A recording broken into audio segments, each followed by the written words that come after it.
A little bit of kind of going back to what happened earlier this year with the announcement of DeepSeek R1 that happened in January. And obviously it became the most downloaded free application on the US iOS App Store.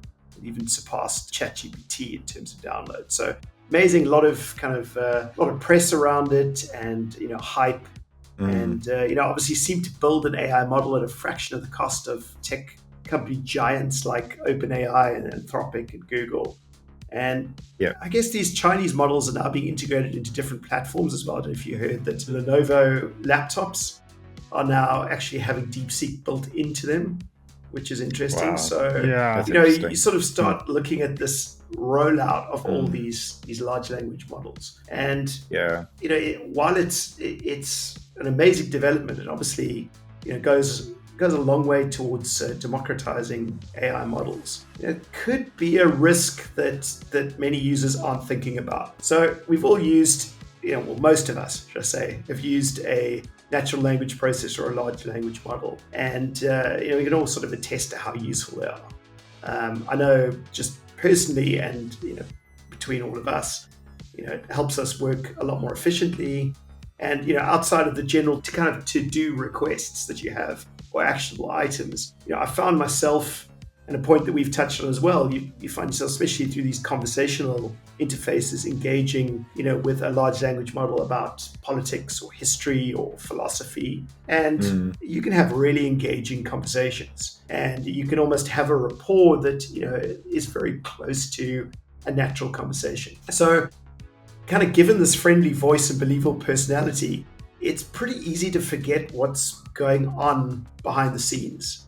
And, leading really us deeper down into how the model is trained could really pose a larger global risk if we aren't careful. And again, don't want to sound conspiracy theorist, because I'm far from that, but it's interesting to know, to be cognizant of what could be occurring at the level from, the internal rules in these large language models. So we're obviously, on a course to access information faster. We want to be more productive. And these are great tools for this. So everyone climbs in and goes, well, I can be, X times more productive. But what I want to say is, are we careful that it doesn't lead to a reduction in critical thinking, which I really believe is an important aspect here. You think you deal with these models, they have answers to any questions. You may be someone that checks the answer the first time, maybe use a different model and check it, maybe for the first month, you're fact checking. But a year after that, you probably settle down to a nice comfort zone of, this is good. A year is a lot. Like within 10 seconds, I'm like, cool, I trust this thing fully. I'm good to go.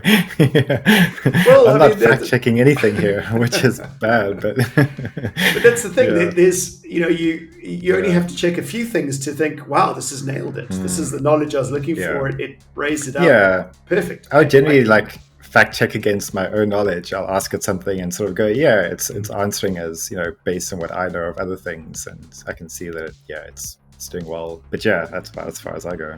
I've also found those sort of initial engagements, you're kind of feeling out, like you're saying, Joe, you're testing your own knowledge and seeing whether it's echoed back, or let's look at a certain political viewpoint or an ethical dilemma. You may be excited to see, oh, no, it's talking to me in a way that, we're on the same page politically or ethically. So immediately you begin to trust. If large language AI models are just getting easier, like we've seen with DeepSeek and, what was the one like Manus that you were sharing, that does more for you, there's a certain point that you think, well, what stops these from being weaponized or utilized by a certain, government or another, terrorist organization, or to really control their narrative?